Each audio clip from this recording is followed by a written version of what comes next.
Welcome to the Law Awareness Weeks at CDC 2025.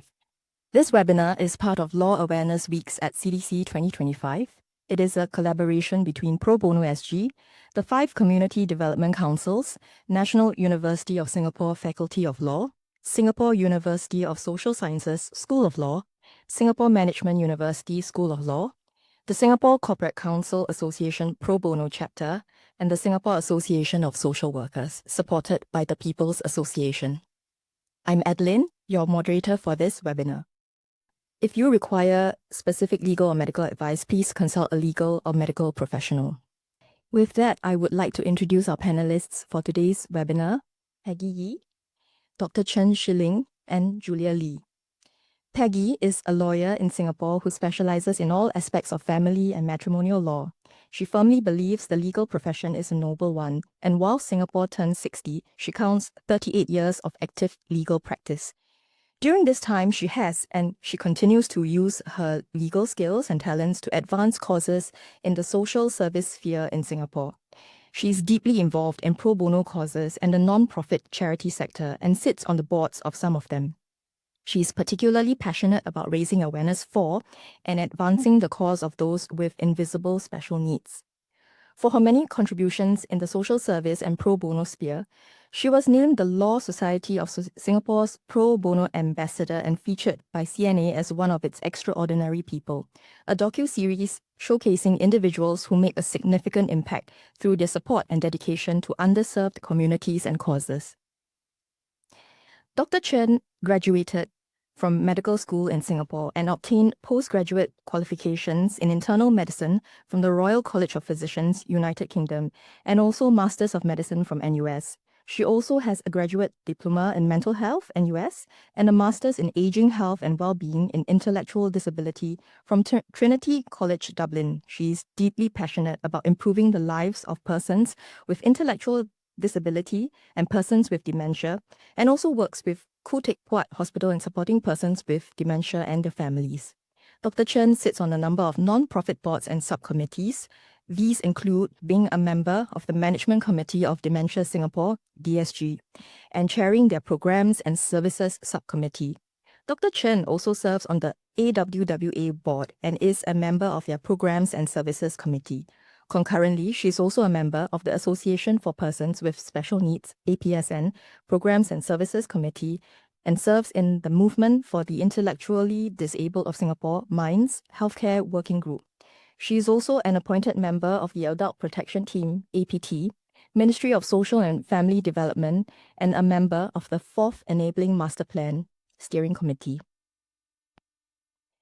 Julia is a passionate medical social worker with 13 years of experience working with diverse patient populations at the Institute of Mental Health. In her tenure at IMH, Julia has worked in the forensic unit, adult neurodevelopmental services, and general psychiatric inpatient wards and outpatient clinics. Apart from her social work training, Julia is also trained in counseling practice and clinical supervision. Julia leads a team of medical social workers at IMH and is currently the Vice President of the Singapore Association of Social Workers, SASW Disability Chapter, leading numerous disability social work networking sessions across 7 years. Apart from work achievements, Julia is also a mother of 3 kids and enjoys nature and music. Peggy, Dr. Chen, and Julia, thank you so much for joining us today. So we are very privileged to have the 3 of you speak on our panel. Each of you are clearly very established in your respective fields, and I'm really excited to hear from you on this topic that is both personal and also can be a very sensitive topic to many of us. So I think first and foremost, let us better understand the term invisible disabilities. There are three perspectives we can hear from in this case: a lawyer's perspective, which would come from Peggy, a medical point of view from Dr. Chen, and also real life as a social worker from Julia. So let's start off with Peggy. Could you shed some light on how the term invisible disabilities was coined? Sure, let me try. First and foremost, there is no legal definition for the term invisible disabilities. And at the very recent symposium in March of this year, it was mentioned by one of the psychiatrists who was there that this term was probably coined at the symposium itself. Yeah. So why invisible disabilities? Because for myself, for the work that I've been doing in this field for so long, in fact, I remember when I was a very young lawyer, many years ago, I remember a particular case where the offender who eventually was convicted, to me, at that time, I didn't quite know what invisible disabilities would be, but to me, there was something that was not quite right. He didn't have any physical ailments, but, and the facts of the case are a bit lengthy, so I won't put it here, but I knew something was not quite right. So when he was convicted and led away to start his jail term, it actually awoke something in me to find out more. So for today's purposes and in today's climate, because in today's climate, invisible disabilities is a whole lot more well known, and that is such a good thing. So I would say it would be a disability that you cannot see. Yeah. So if you are sitting next to a person and you find that the person is acting a bit strange, or persons that you think are a bit weird, could it be that that person has ASD, which is autism? And autism, of course, is an entire spectrum, and it presents in different ways in different individuals. Or could that person have ADHD or ADD or a combination of all these? And or even could that person be afflicted with some mental conditions? So this is what we mean by invisible disabilities for today's purposes. So, Dr. Chen, from a medical perspective, who are persons suffering from invisible disabilities? Okay. So I think similar to what Peggy said, there is actually no medical definition for invisible disabilities. But I think we would usually say that a disability would refer to a physical or mental or cognitive condition that actually affects a person's daily function.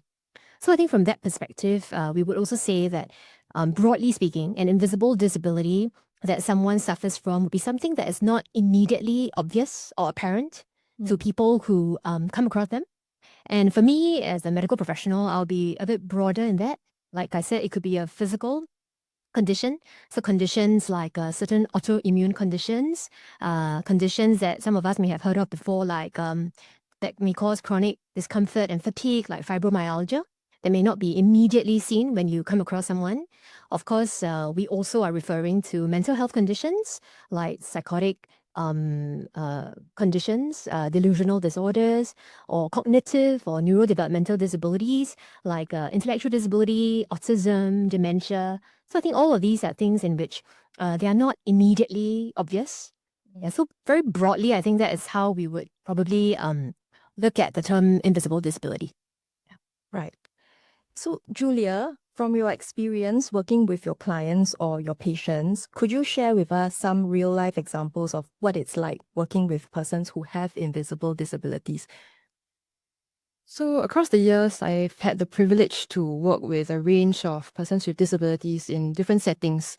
So early in my career, I started off working in a forensic setting. So in the remand and prison settings, I've worked with medium support needs clients who are minimally verbal and require supervision in all basic ADL. So your showering, your grooming, your ambulation, all the way to low support needs clients who are pretty independent in basic ADLs as well as your instrumental activities of daily living. They're able to earn their own keep, live independently, although they do get in trouble with the law. And in the inpatient ward and also in the family homes, in the community, I've worked with higher support need clients who are non-verbal and fully dependent in all their basic ADLs or activities of daily living. Some of them live by themselves, some of them live with their families. I've even worked with some who are rough sleepers. So even with access to their medical history and familiarity with some disability types, engaging with persons with disabilities can be quite challenging still. Even in a specific disability type, individuals can manifest different characteristics of a disability. So, for example, I've had clients diagnosed with moderate intellectual disability. Some can speak in, or there's one particular one I have in mind, he can speak in a short, complete sentences, but others can only make vocalizations. I've also had no support needs clients with autism who are some able to maintain eye contact and even not display stimming behaviors. And yet there are some also who are not able to maintain eye contact, yet able to take perspective of their family members or others. Um, just like all of us, every one of my clients have their own unique personalities as well. They do have their own strengths and interests. So it's really up to us professionals to figure out what or how to uncover their strengths and open up conversation or communication with them. So along the lines of what invisible disabilities are, right? I also want to talk about how the view of the person with disability themselves. Do they think they have disability? Actually, from those that are verbal and I've managed to ask, they don't think of themselves as disabled or having a disability, especially if they have an invisible disability. They just live, navigate, view the world very differently from neurotypicals like you and I. Oftentimes it's society that defines certain deficits or so-called disabilities in order to provide maybe certain supports or safeguards for them lah. So sometimes my clients accept these boundaries, these supports, and sometimes they don't, especially if they view it as restricting their autonomy. That's really interesting. So actually, if I can kind of summarize, right, it's invisible, right? In that it's not immediately apparent, but it can range from so many aspects, right? Physical, cognitive, and then actually, as you have also pointed out, the person themselves may not think that they have this invisible disability. And I think also we were previously kind of just talking in general, but in other countries they have started to have that recognition for that. Peggy, you want to talk about was it in Australia that they have that? Yes, in Australia, in Canada, in the UK, there is actually a Hidden Disabilities Week, a whole week, and there are corporations who come on board and who sign up, and there's also a logo, in this case, for Hidden Disabilities is actually the sunflower. So persons with these hidden disabilities or invisible disabilities wear a sunflower, and the society which has bought into it and which has been brought into this entire scheme does now know that if you see a person wearing that sunflower, that person has an invisible disability. So kind of bringing that Out. bringing that out. Yes. Okay. Yeah. So I think to move on to the next slide, right, we are actually going to launch a poll, which is to help our panelists better understand, who are participating in this webinar. So we will give you a minute to submit your answer. I think you should be able to see this poll right now, and basically we want to know whether you are a caregiver to someone who has an invisibility, or whether you are a professional working with a caregiver or a person with invisible disability.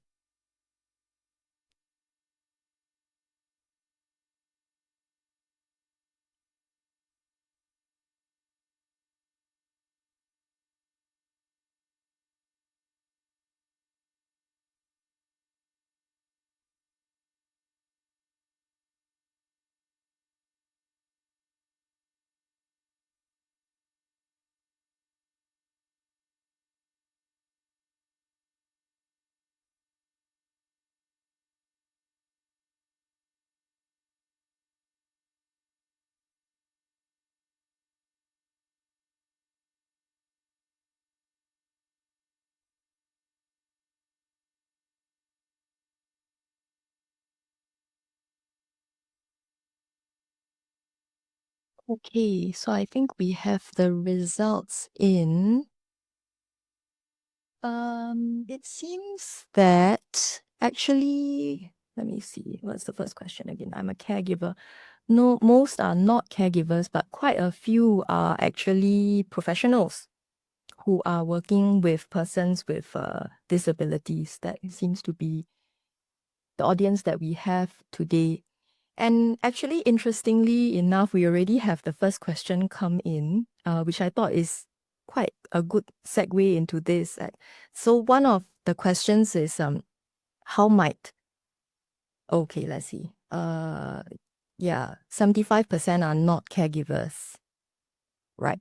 So how might the lack of explicit inclusion of certain invisible disabilities in Singapore's legislative or regulatory definitions impact an individual's ability to claim legal protection to overcome it?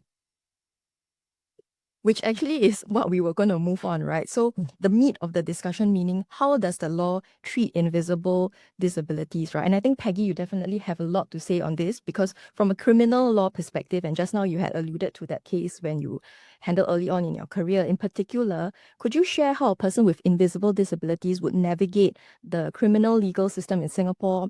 You know, whether a person is the victim or witness to a crime, or whether it is a person who is I guess, accused of a crime, right? And also, maybe you could tell us about the appropriate adult scheme or the AAS.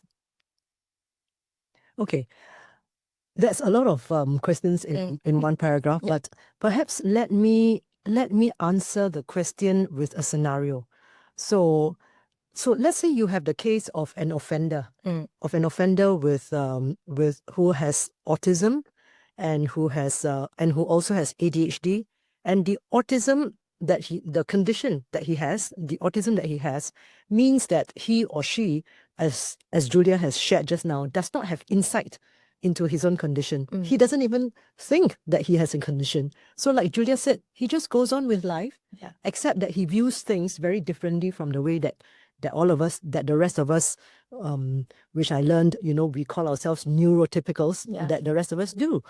And because he also has ADHD combined with his autism, the ADHD in him makes him impulsive, and he is prone to acting impulsively. He can do things which may lead another more objective person to think, now why would you do something like that? You see? So let's say this person does something that is against the law. All right. Let's say he makes something, let's say he says or does some action that is against the law. And there's a complaint made about him. Yeah. And he is brought to the police station and he is being investigated.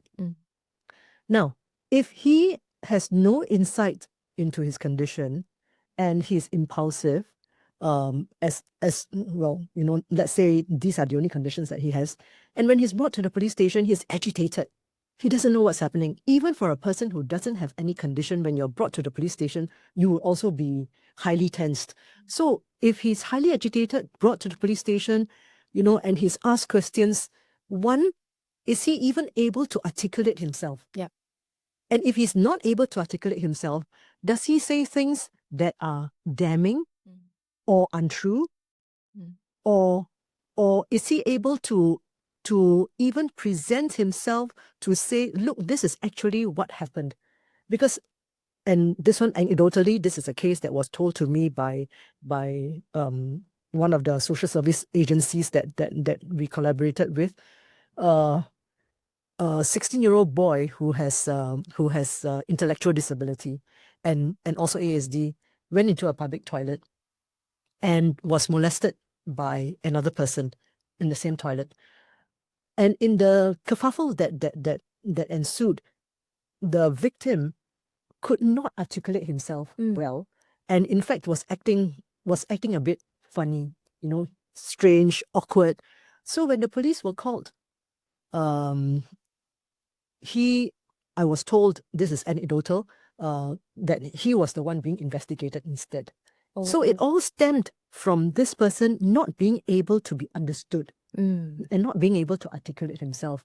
So this is why we know now, and especially in this climate where there is a whole lot more awareness, it is crucial that persons such as this person that I spoke about, when they are in the legal system, from the time that they are being questioned or investigated or charged or being heard in court or being sentenced, and you can see that I'm bringing that flow, it is crucial that we understand and that we are able to view the entire factual metrics that he has this condition. All right. Mm. So let me now just interject the appropriate adult that you asked me about, the appropriate adult scheme. Essentially, it is a scheme managed by MINDS, the Movement for the Intellectually Disabled of Singapore. Essentially, it is a group of volunteers. And they do fantastic work because you recall I told you these are the persons who get into trouble, if they are unable to articulate themselves. The appropriate adults would then come in and they can be activated anytime, 24 hours of the day. And let me pull a plug for them. If you feel that you are called, that you have the calling to do something and you feel that you have the bandwidth and the time, please volunteer with them. They do fantastic work. So the appropriate adults will then accompany this person and accompany him or her during the interviews, and the subsequent events. So they act as a bridge in order to ensure that the person being questioned or investigated is understood, and also, of course, importantly, to provide the emotional support.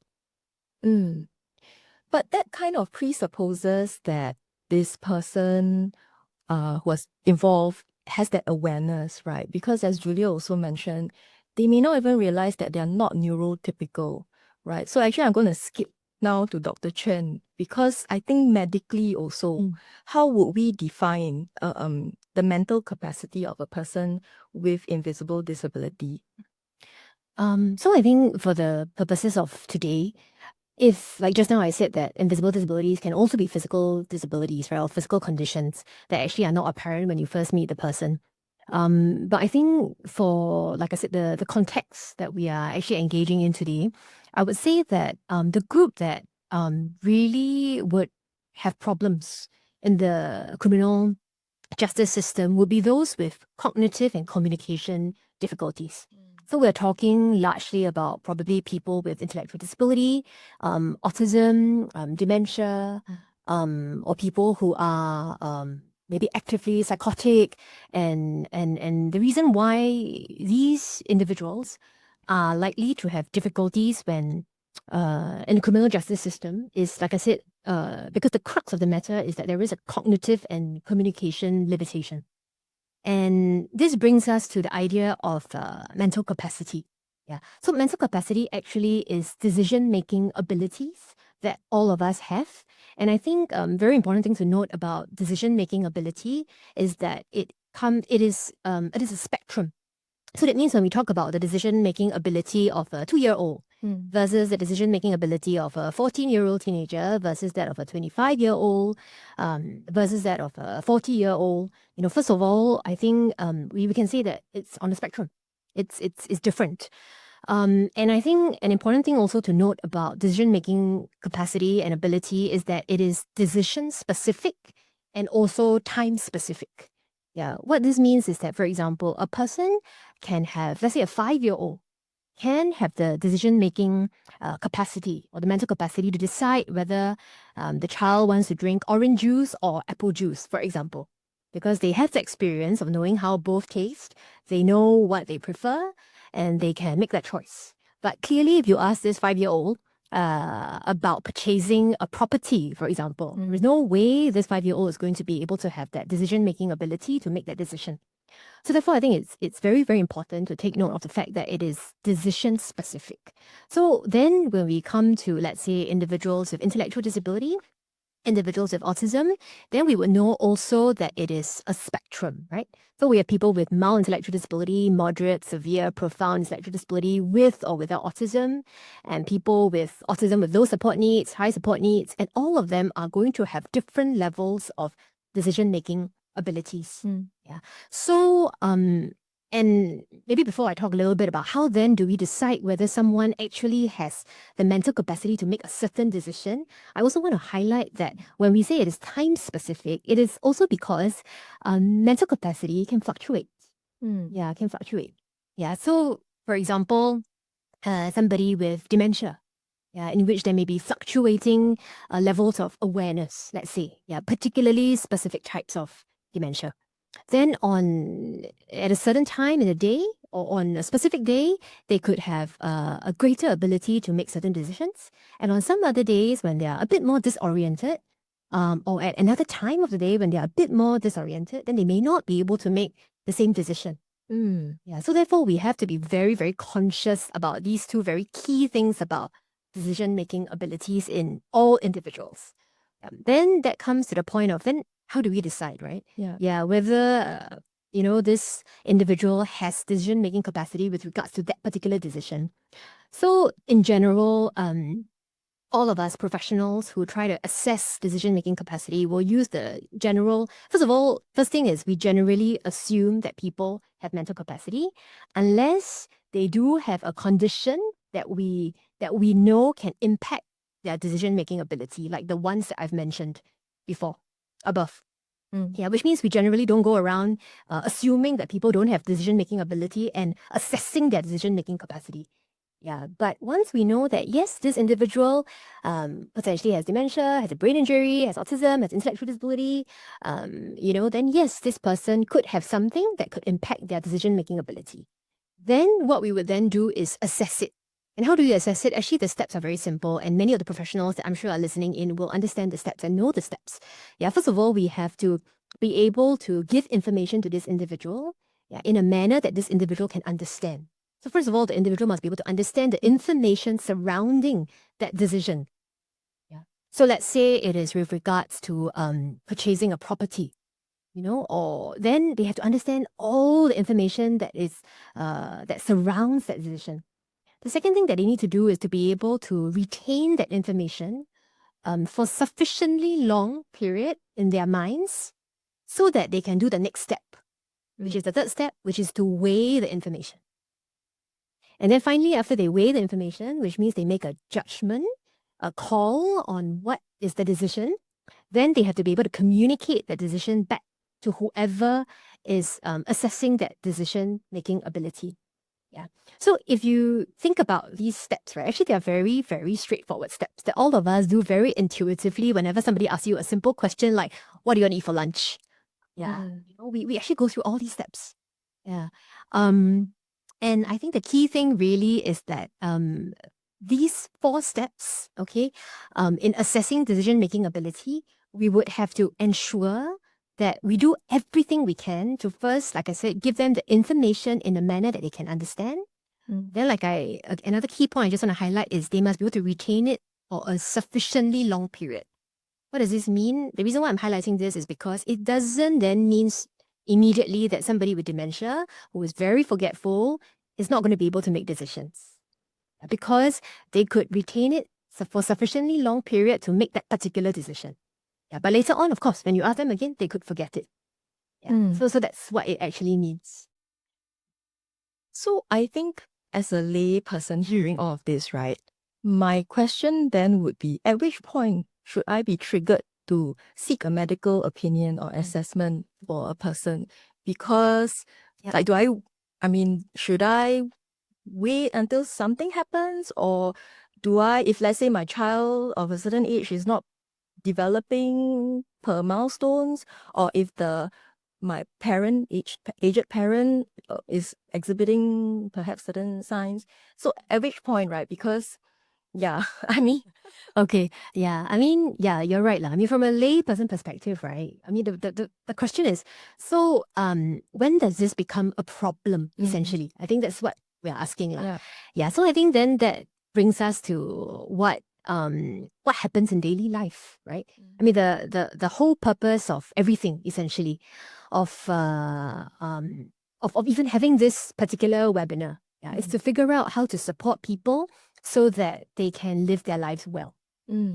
So that we can ensure that there is equity in the way people are able to live their lives, so that we can ensure that everyone can live to the best of their potential and achieve the best possible quality of life for themselves.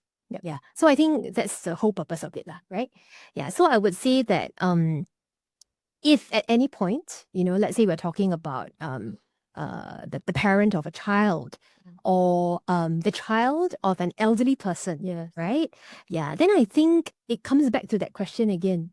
Yeah, if we find that there is something that is impeding this individual from living a life that is going to be independent, particularly when we're talking about a child and the child's growth, we see that there is some difficulty and there is a delay, then definitely I would say strongly encourage all parents to definitely seek help and assessments as soon as possible, particularly because we have so many supports in our country in terms of early intervention and assessments. Yeah.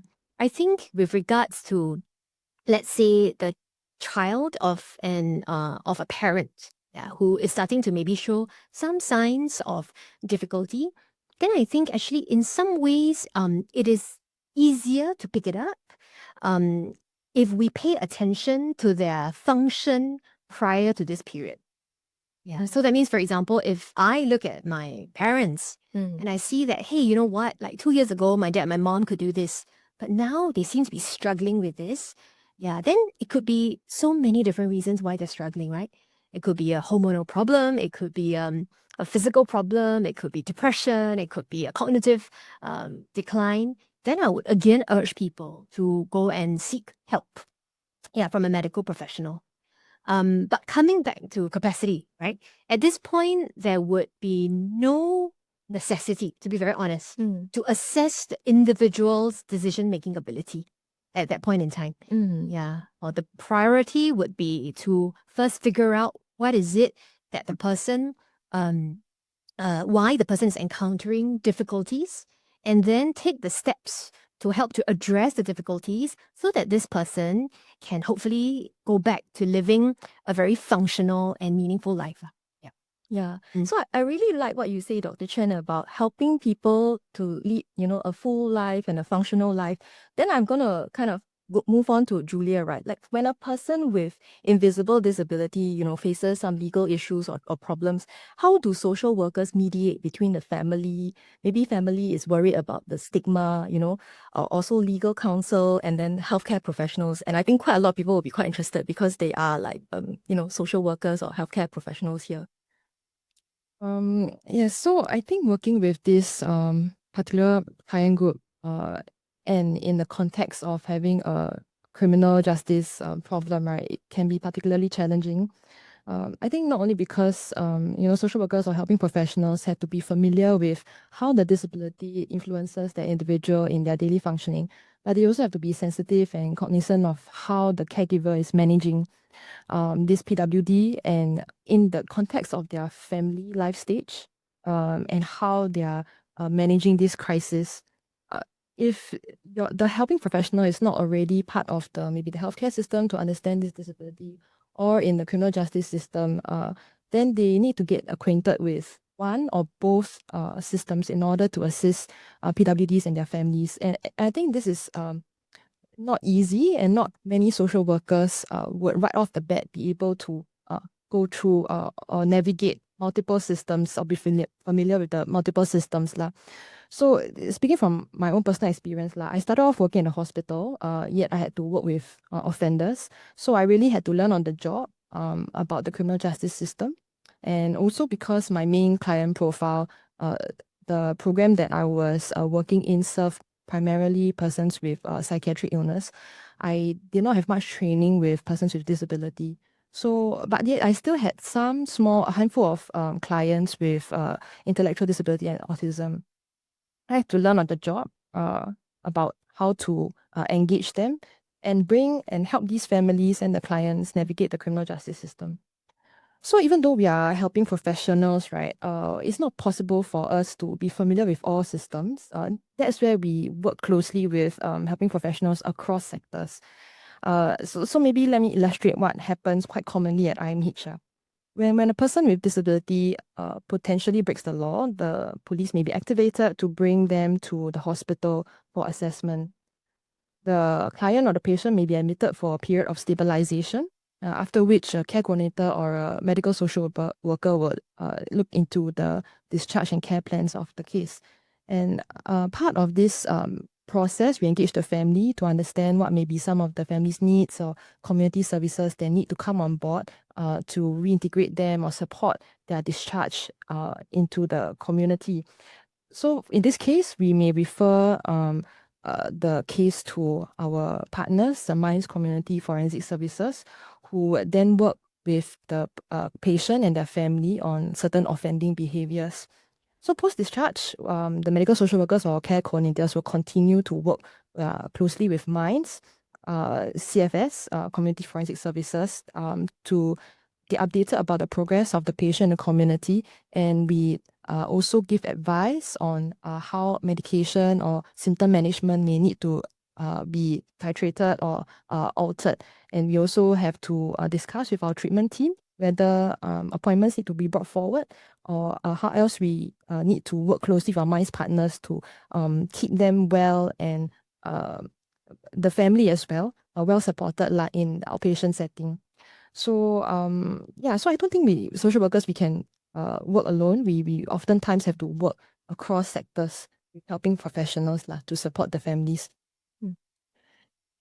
Adeline, if I may, I just want to route back a little to what Dr. Chen said, because she was telling us about when a child can get diagnosed.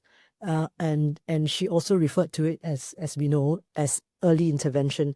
Now, I just wanted to say, you see, there was a time really when the climate was such that there is a lot of denial of the condition. So in the earlier cases that I did, sometimes the families really are not cognizant themselves of the condition, and to them, Not prepared. to them, their family member, the offender, is actually just being very bad, and I cannot understand why he's doing that. But actually, there is a condition that was undiagnosed. So I think it is crucial, essential, that if there is anything that you feel might not be quite right, to get the child in for assessment as early as possible. Why? Because the earlier that the child is assessed, then the earlier there can be intervention. And I'm just happy that right now the climate is so much better, because there is a lot more awareness.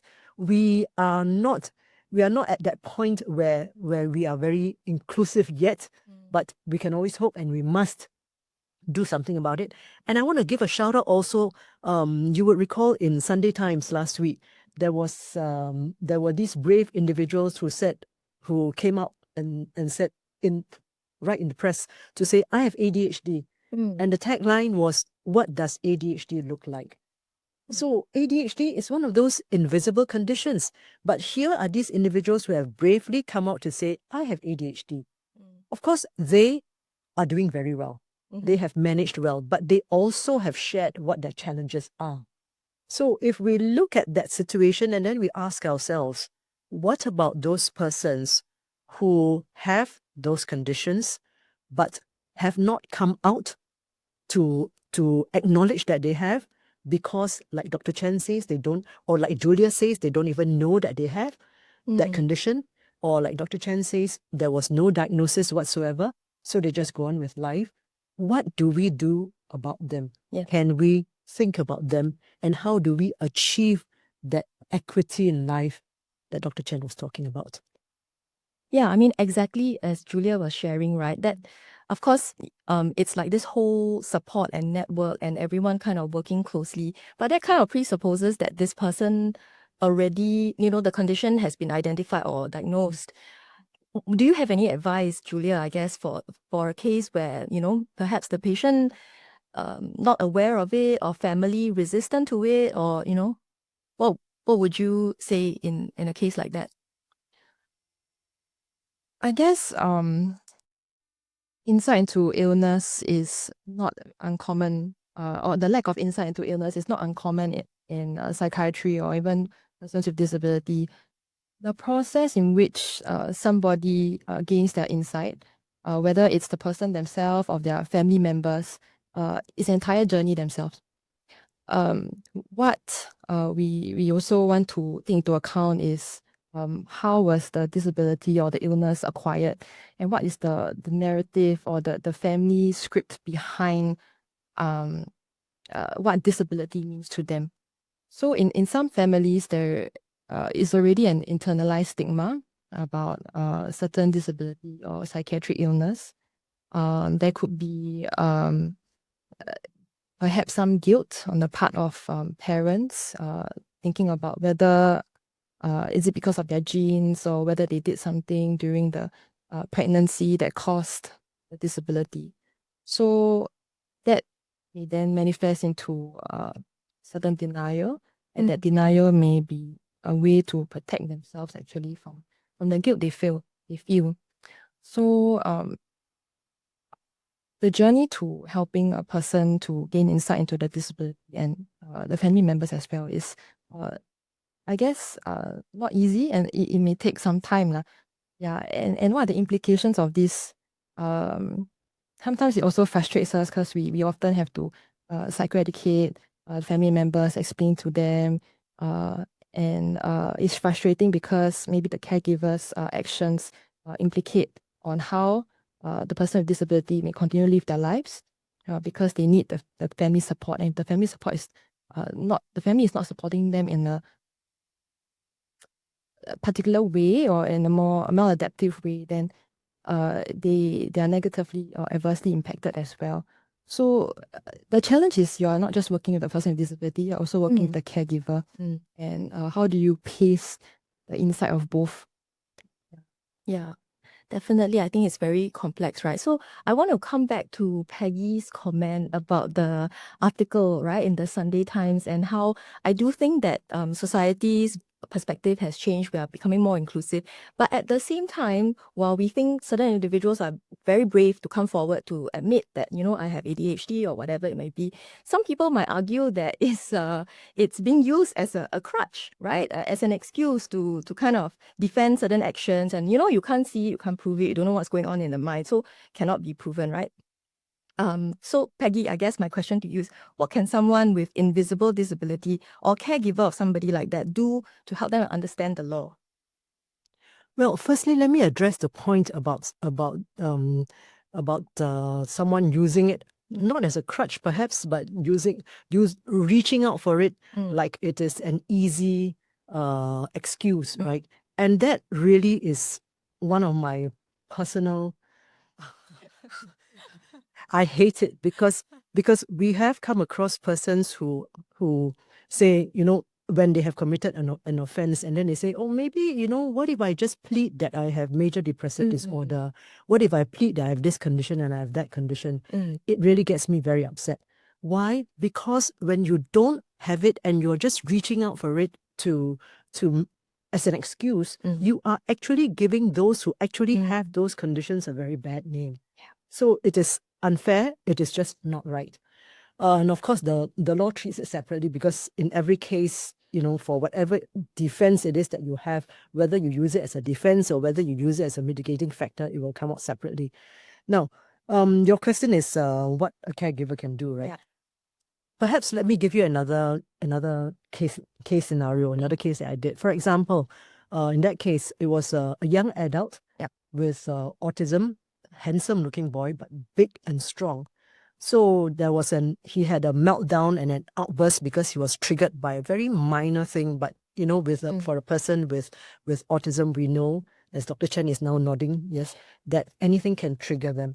So he got triggered and he became violent. So when the ambulance came, he charged at them, and there was an altercation, and he was taken away and brought to the police station. So what did the caregiver do in that case? Which will answer your question. Yeah. The caregiver contacted lawyers, contacted me. So I told them to first, of course, we wrote immediately to the IO, to the investigating officer, set out what conditions this young person has. And it was good in this case that he had early intervention and he was diagnosed. So it's not a situation where, he has no medical report to document what condition he has. So the family was able to document clearly what condition it was that he has, and also to even set out, this is the medication he currently is taking. And all this was brought to the attention of the investigating officer. And when it's brought to them in a very clear, lucid manner, then it helps them in their investigation.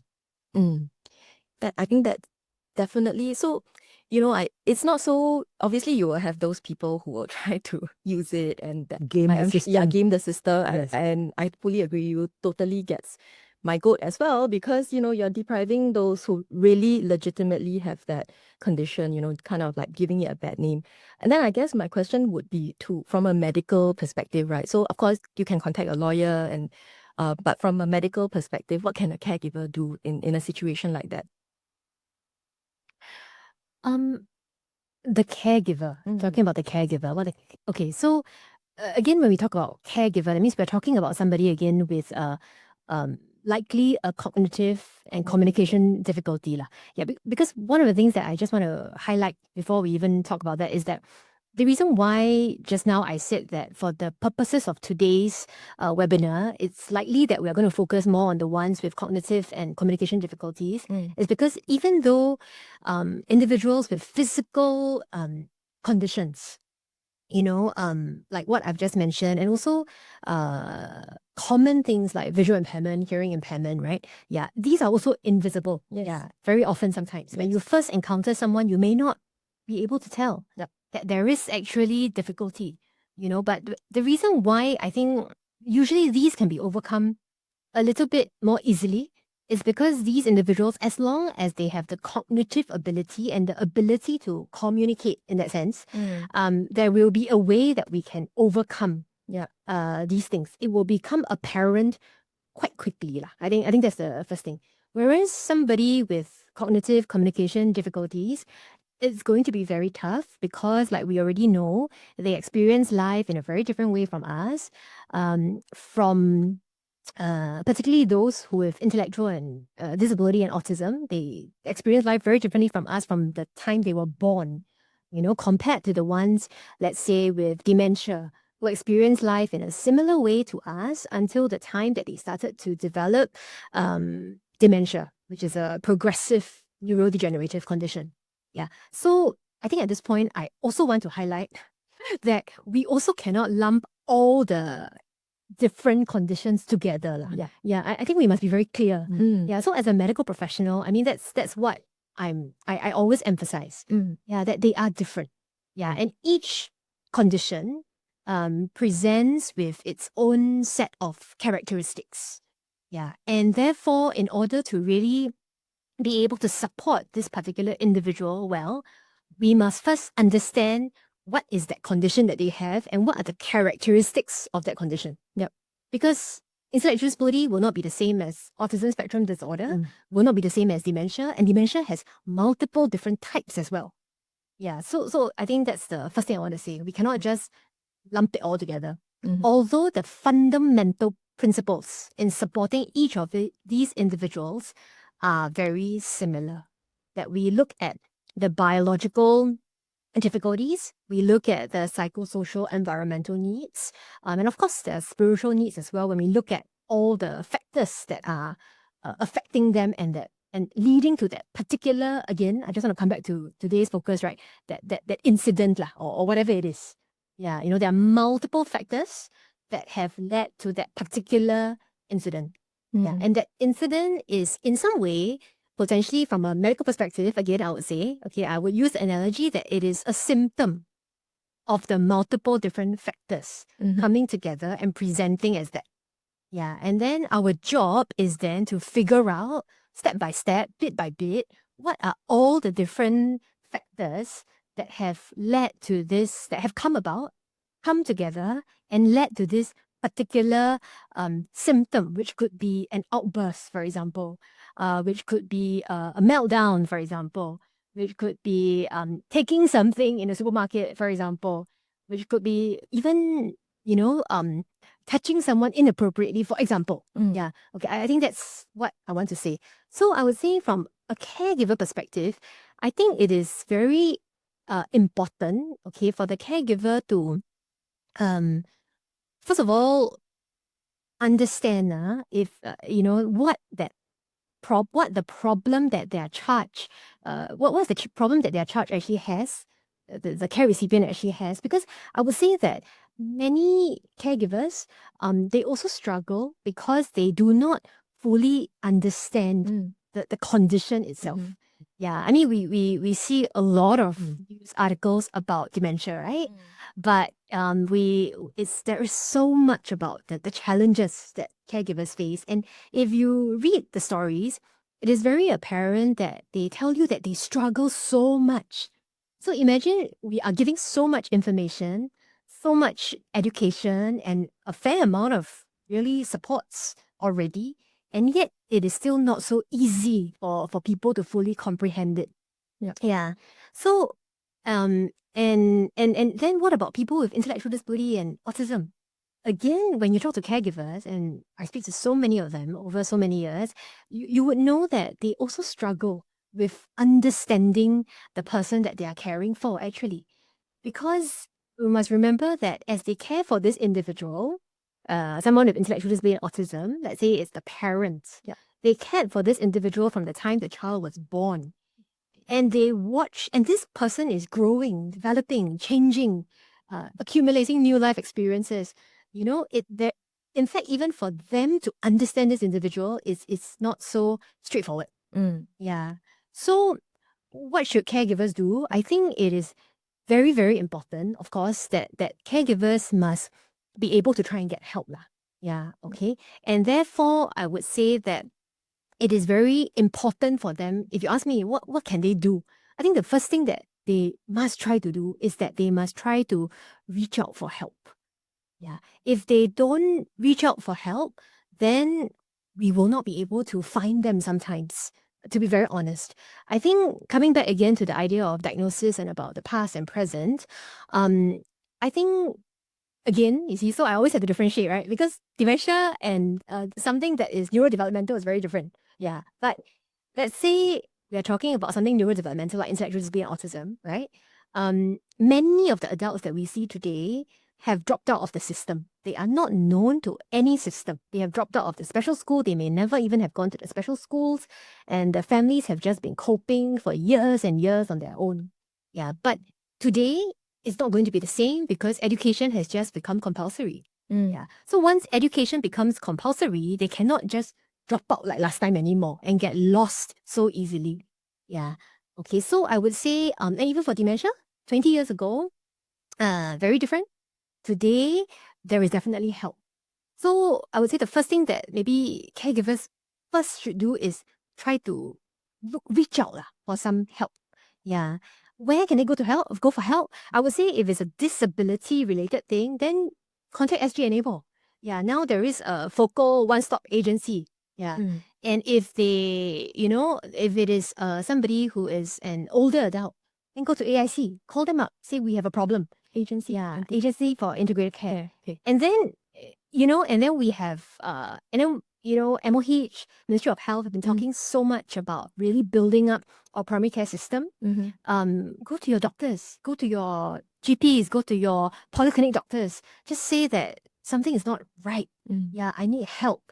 And get them to connect you to someone. And another important thing I want to say to caregivers is that it is very challenging, and sometimes it can be very, very disheartening and very discouraging when they try to get help and they cannot get the help that they need. And I see so many of them when they have tried so hard and they are really at their wits' end, But again, I will encourage them to not to give up. Yeah, there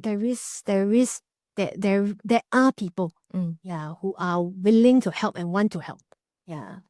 So Adeline, I just want to add on to what Dr. Chen has said, and she spoke so well about caregivers of these individuals, right? And these are the ones that the caregivers see growing up. But the caregivers will know that the biggest challenge comes when that person grows up and is able to move out, get out of the house and do things on his or her own without the caregiver. And that's when all these incidents might happen, the miscommunication, the misunderstanding, and then incidents will happen. So when it comes to matters like that, and these are the ones that the cases that I see. So to me, it would be good if these persons, because of course, we know autism is a spectrum, and I'll just speak about autism first. It's a spectrum, and we know that for autism, the persons who have the condition are already not very socially adept. Yep. And they don't understand or don't appreciate what acceptable social norms or cues might be.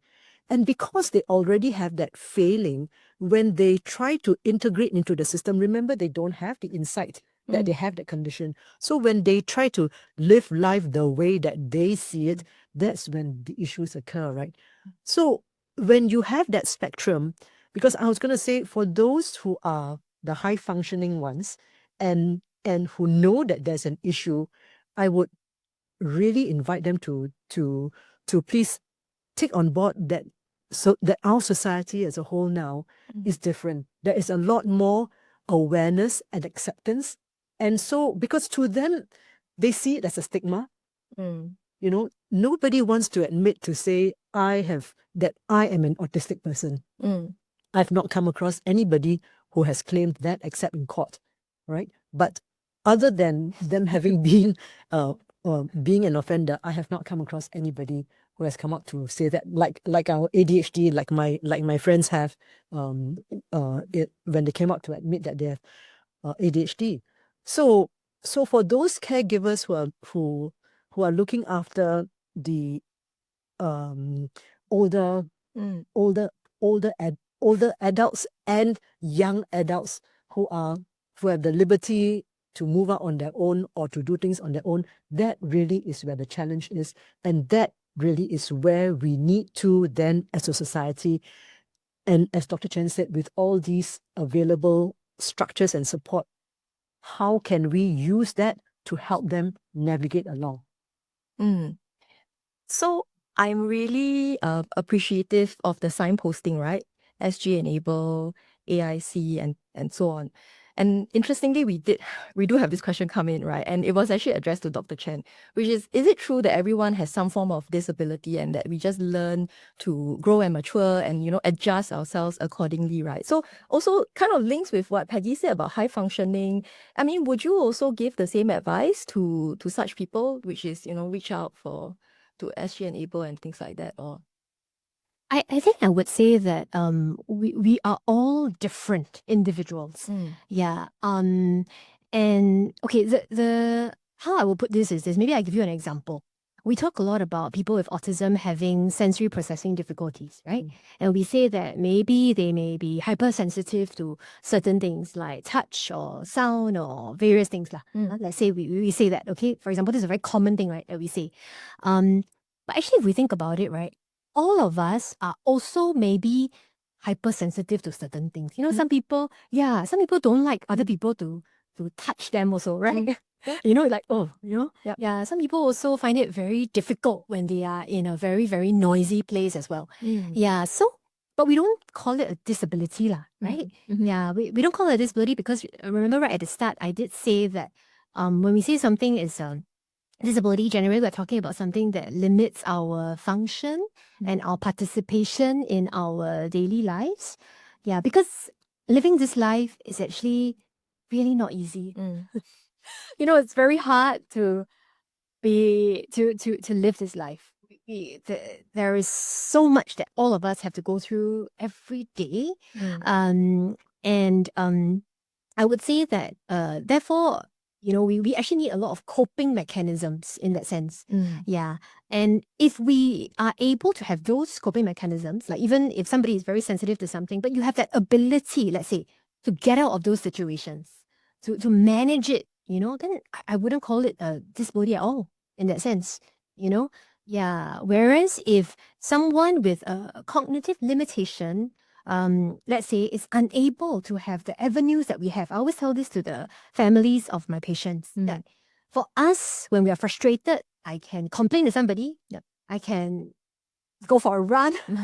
I can, shout. I can do whatever I want. You know what I mean? I have avenues. But another person with all these difficulties who is experiencing potentially the same emotions and the same overstimulation potentially may not have those abilities and those options. Yeah, because they are already limited in some of those ways. So I think that's what I would say lah. Yeah. And then maybe I just wanted to just add on a little bit to what Peggy sort of said, also like what you were saying about autonomy and safeguarding, because actually it is that lah, right? That as we grow up, and we see it in children as they grow up into teenagers, and all of us went through all of that, that we are increasing in our desire for autonomy and to make choices. Yeah. Yeah. And in fact, that is a very fundamental ethical principle as well Yep. in clinical practice. Yeah. But at the same time, there are also some other very fundamental ethical principles like beneficence and non-maleficence, to do good and to not do harm. Yeah, so I think very often there will be this conflict lah between autonomy and protecting someone. Yeah, so I think that's sort of the tension that we all have to sort of try and live with and learn how to navigate. Yeah. So I want to take this opportunity to answer one or rather direct question to Julia, right? Which is, what are the steps? I think people are quite interested in from a real life on the ground kind of perspective. What can a social worker do, or professional in this kind of context, right? What can you do to empower your clients who have the invisible disability to assert, I wouldn't say legal rights, but I guess, to kind of know what their rights are, especially if there is potential for stigma and retaliation. What kind of practical advice, or from your experience, what would you share? I think Peggy earlier mentioned about the appropriate adult scheme. I think that's one way that they can get support that they need. So the appropriate adult scheme is quite easily activated actually. So anybody can activate. It can be the police, it can be a family member, even a social worker.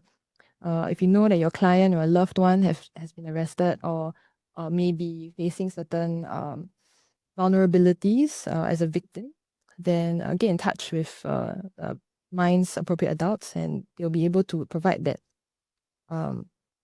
volunteer to ensure that the PWD is not unfairly called into answering certain questions, or in distress, maybe giving certain answers.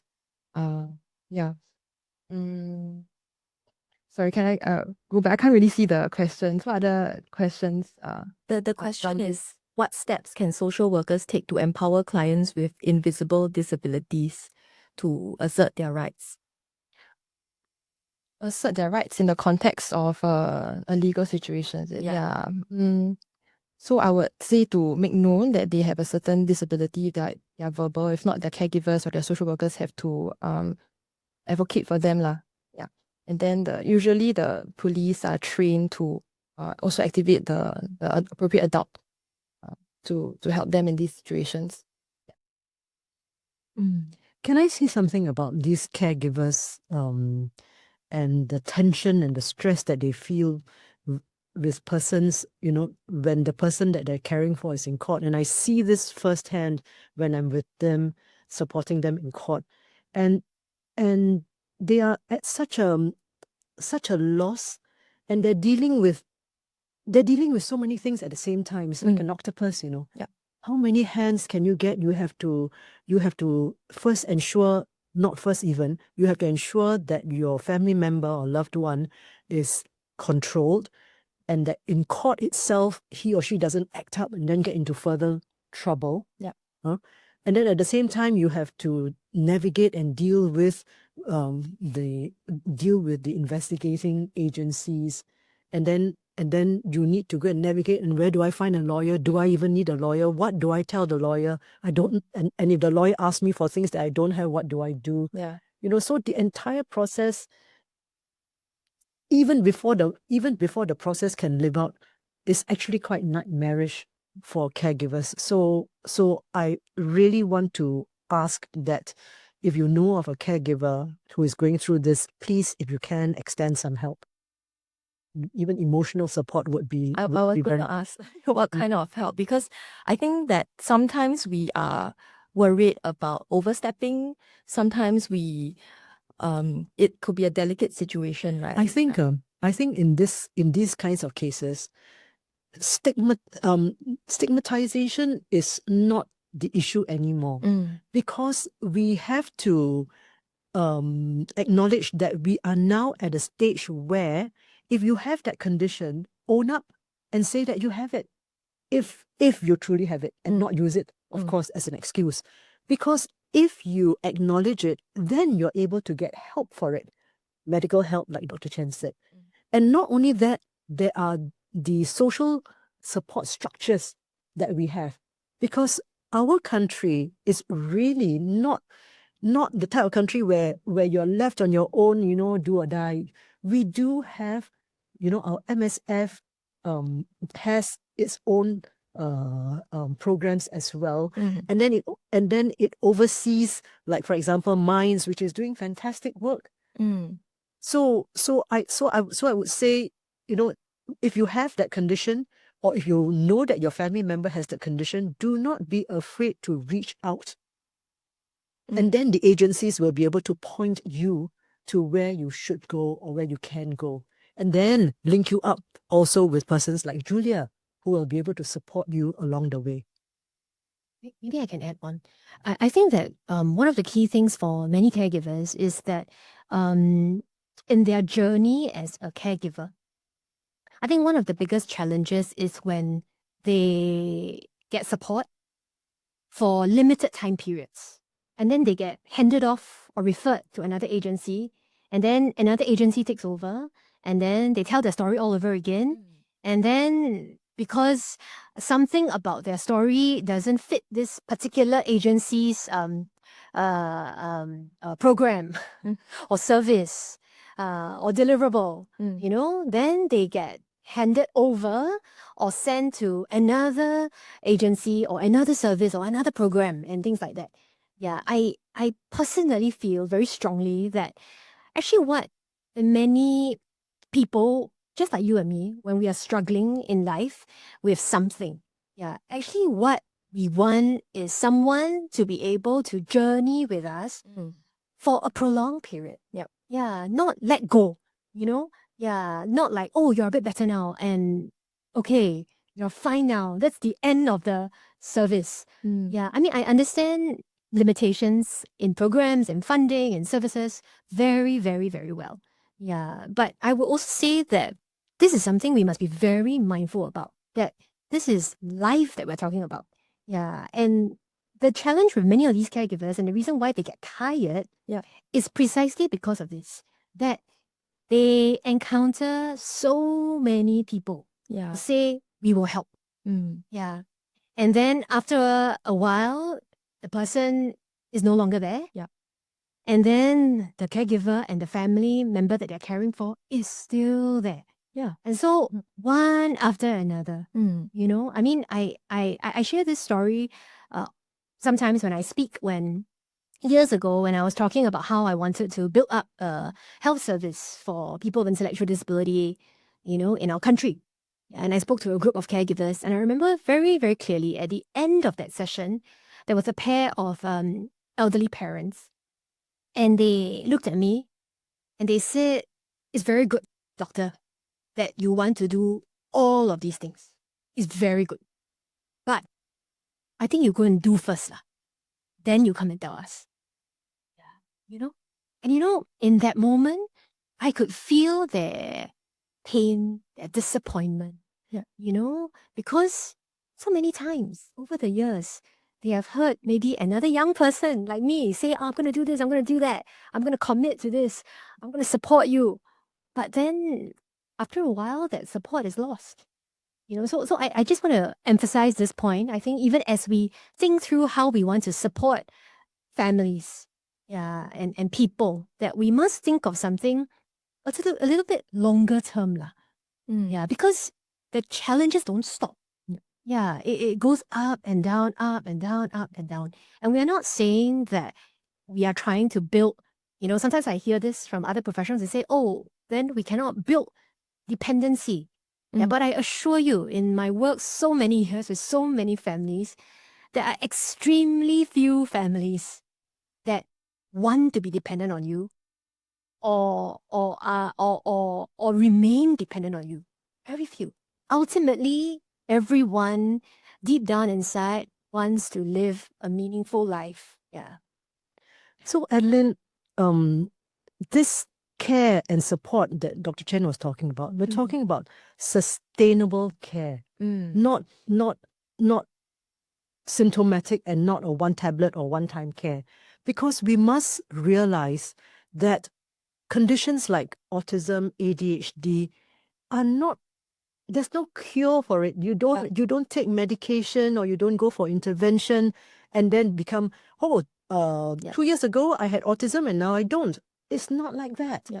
It is a condition that is lifelong. It is the only practical impact about it is how it manifests and at what time, how it is triggered. Yeah. So it's not something that you can get cured. And therefore, at this point, I also want to say, I also want to call out those who profess to be selling cures and treatments and programs that can cure your family of autism or ADHD. It doesn't work that way. There are programs that can help the persons to adjust to life better. Yes, but there is certainly no cure for it. I just want to jump in and really echo and reiterate what Dr. Shiling has so nicely summed up. That caregiving is a lifelong journey. And really the tenacity of caregivers is incomparable. And in the context of navigating the criminal justice system, it's another layer of a very long, arduous journey because court proceedings can take a long time, months, sometimes even years. And this actually limits the access of clients to services because structured services like maybe your DACs or maybe certain more residential programs, they don't consider such clients who are still under police investigation because it's very uncertain when they are going to be sentenced and how long the sentence is for, and it can even be disruptive for their program and other clients who may be sensitive to changes in their programs. So I think this further adds strains to the caregiver who needs to somehow provide that stability and structure to the already volatile situation. And without this stability and structure, the PWD then is at risk at engaging in even more antisocial behavior, and the caregivers are kind of left struggling to plug the gap or finding ad hoc services to fill their loved one's time. And so number one, caregivers' tenacity is incomparable. Number two, unfortunately, disability services are highly fragmented. You have pilot programs that may not be MSF funded, mushrooming here and there. And as a social worker, in fact, I'm learning from my caregivers. Sometimes they are so resourceful that they find non-mainstream services to support their loved ones through this journey. And that adds to my own toolbox of services that I can share with other caregivers. So I would say, how professionals we can learn from these caregivers, and not just in terms of their tenacity to never give up, but also their resourcefulness.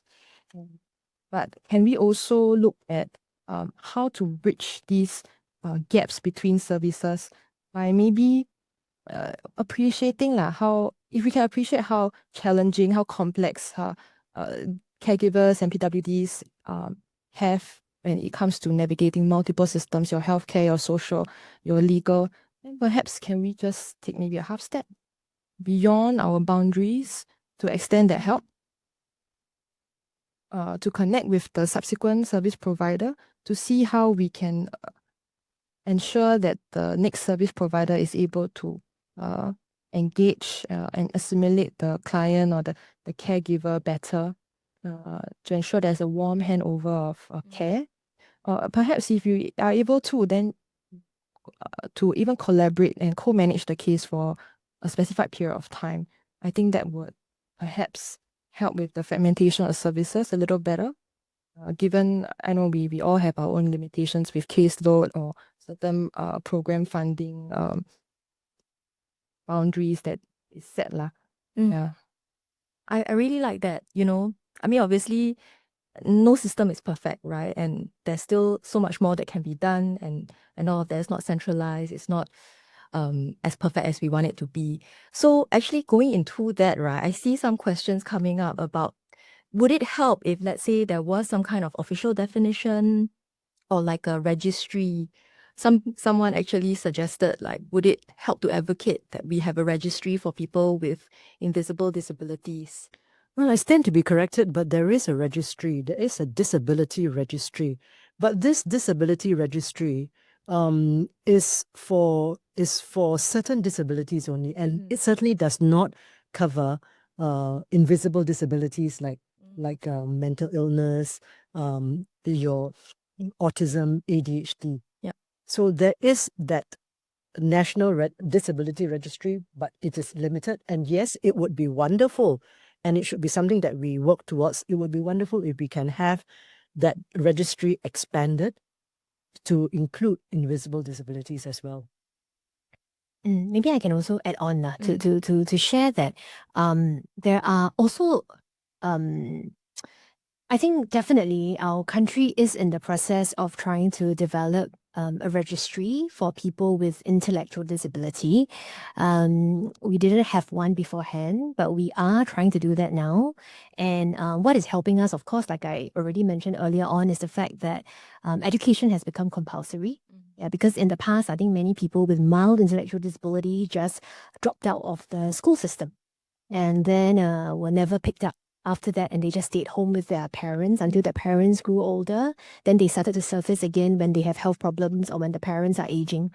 But I also want to highlight that even in countries, again, okay, two things I want to highlight. First of all, that invisible disability is so huge, right? It is going to be quite difficult, to say we give everyone some kind of a diagnosis and then put them in a registry. It's going to be challenging, I would say. Secondly, I would say that if we look at other countries that have some level of disability registry, even then it is incomplete. Because most of the time, what happens in these registries are that the only ones who are picked up are the ones known to services, which is usually actually a smaller proportion of the entire group, actually, to be very honest. So again, let me speak from the intellectual disability perspective, okay? So for intellectual disability, we say that the majority of them, of people with intellectual disability, have mild intellectual disability. Yeah, so maybe 85% of them have mild intellectual disability. Yeah. And so a good number of this proportion are going to be living fairly independent, but yet requiring some supervision in their lives. Yeah, but they are not going to be known to disability agencies. They are also not going to be known to some other types of support systems because they could be holding down a very simple job for 20, 30 years, 40 years, and they could be living a very simple life without surfacing a lot of issues, because also their help-seeking behaviors may also be limited by their life experiences and by the cognitive disability. So I also just want to highlight that it will be tough in general, even when we look at it overseas. Yeah, countries that actually have these disability registries. But maybe one thing I just wanted to just throw out here as a concept is that, we have social determinants of health. We talk about it quite a lot, right? Social determinants of health, and we say that negative social determinants of health would be things like poverty, lack of education, things like that. Actually, in Australia, they have come up with this sort of framework, which is about social determinants of justice. Yeah.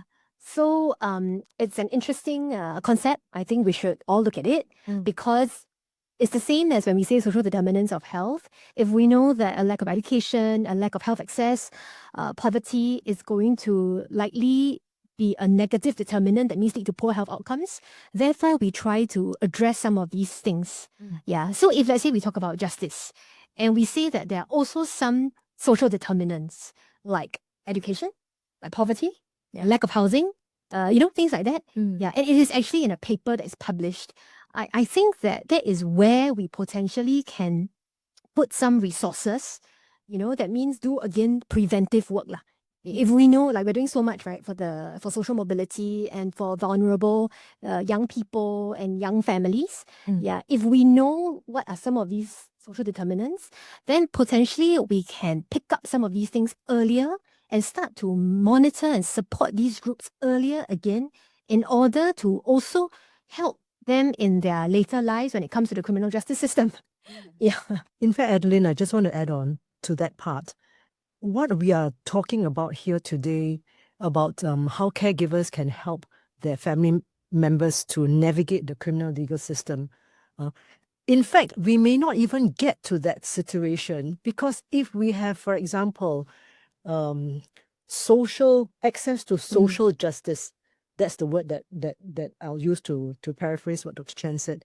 Because if you have that in place, and these persons are then supported, this is upstream work, and this means that they will not even come into the legal system. So really, as a matter of placement of resources, Focus on the focus on giving them that support structure upstream, them and their caregivers and their families, of course. So this really is looking at it with a much, much broader lens. Is it difficult work? Is it deep? Is it broad? Yes, it is. It absolutely is. But does it mean that we don't do it just because it is difficult? The answer should be no. Yep. Julia, you look like you have something to add, no? Because you look quite deep in thought there. Okay, so I think like in the course of this discussion, we have more or less answered the questions that have come in, and we are about 7 minutes to the end of the webinar. I actually would like to give each of you some time to give one final takeaway, or one key takeaway, not necessarily a final, but one key takeaway to our participants. So maybe I will start with Dr. Chen. Okay. I think the main takeaway is actually the word equity. Yeah, that I really want to, I hope that people can remember this word about equity. Yeah, because we sometimes talk about equality, but it's not the same as equity. Yeah. How so? We say that we have equality, it means we give everyone the same thing.